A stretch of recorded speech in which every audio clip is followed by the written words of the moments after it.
Hi guys, welcome back to my channel. If you're new here, welcome. If you're a returning subscriber, thank you so much as always for your support. I truly appreciate it. So today I'm here to do a tag video, and this tag was started by the beautiful KatL. So Kat, thank you so much for tagging me. I really appreciate it. This tag is called If I Had a Luxury Time Machine, and the premise is basically going back in time. What would you have done the same? What would you have done differently? And it's kind of a reflection on your luxury handbag journey and maybe giving advice to those who are just starting out. So if you haven't seen Kat's video, I'm going to link it down in the description box below for you guys. And you guys have to see her thumbnail because it was really awesome. So I'm going to start by talking about things that I would have done the same and then wrapping it up with things that I would have done differently.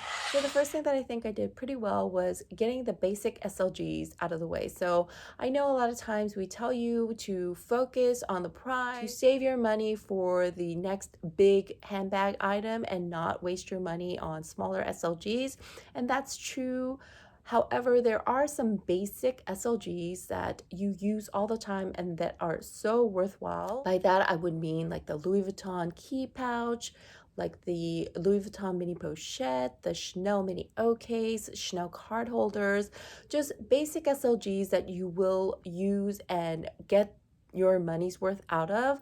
I feel like I'm really happy that I got it when I did, because back then it wasn't hard to get. I was able to choose the ones that I wanted. And so I'm really happy I was able to get those SLG purchases done before, when they were a lot easier to do. The next thing that I think I did really well was to make my major handbag purchases first before I jumped into fine jewelry. And I say this because fine jewelry has had as many price increases as the luxury handbag. So the next thing that I am really happy I did when I did was getting my Chanel mini rectangular back in the day when the prices were a lot lower and caviar was available. So I got my mini rectangular back in the end of 2016. I believe it was November of 2016.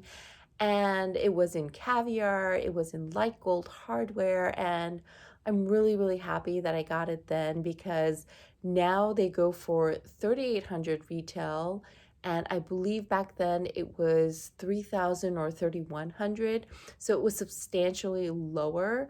Plus, even if you wanted to, you would not be able to purchase caviar anymore. So I'm really happy that I made the decision to get it then. So now we move on to the things that I would have done differently. And the first thing that I would have done differently is not buying as many trendy bags. So I was really into luxury handbags very early on.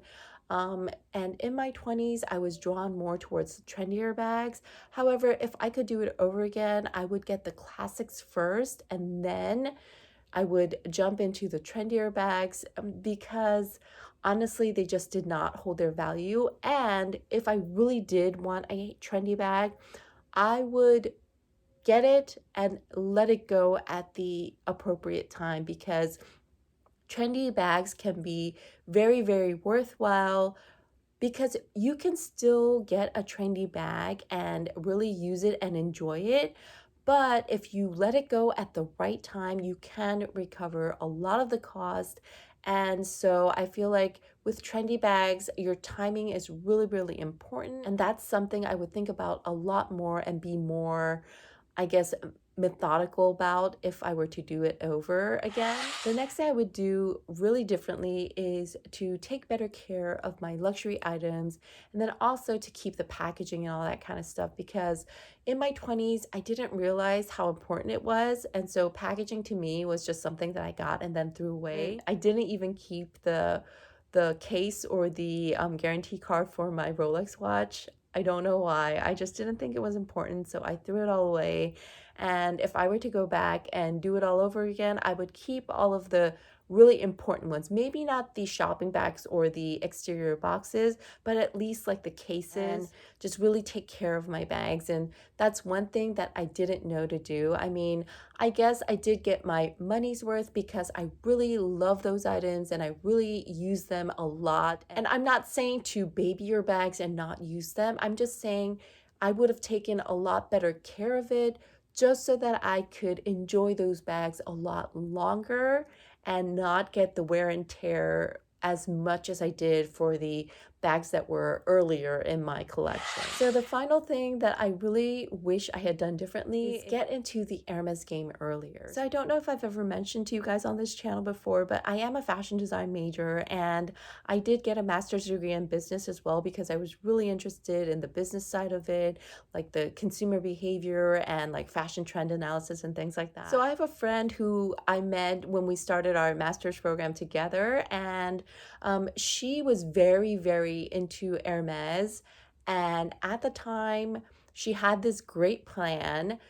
Hermes used to be on a waitlist system. If you guys are not aware, it was way back when. And basically, you put your name on the wait list, and then it would take about 2 years, but they would contact you that it was your turn and you would be able to make a purchase. So she had this plan that she was going to put her name on the wait list as we started the master's program. And by the time we graduated, then she would have her graduation gift, an Hermes Birkin or Kelly or whatever you preferred. And so we went to Hermes together, and she put her name on the list, and I thought about it and I didn't. And I kicked myself for not doing it because I thought about it and I thought, well, do I really need to buy an Hermes bag? I mean, will I want it in 2 years? And I just didn't think that long term at the time, and I didn't plan ahead like she did. However, I am kicking myself, especially because you only needed to put your name on. There was nothing else. There was no pre-purchase or anything like that. It was a wait list. And second, Hermes Birkin at the time were only $4,000.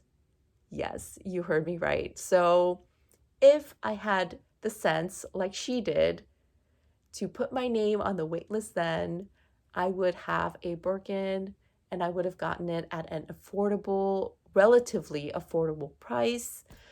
And so, yes, I have been kicking myself ever since, but I mean, I guess hindsight is always 2020, and I wasn't able to see that far ahead at the time.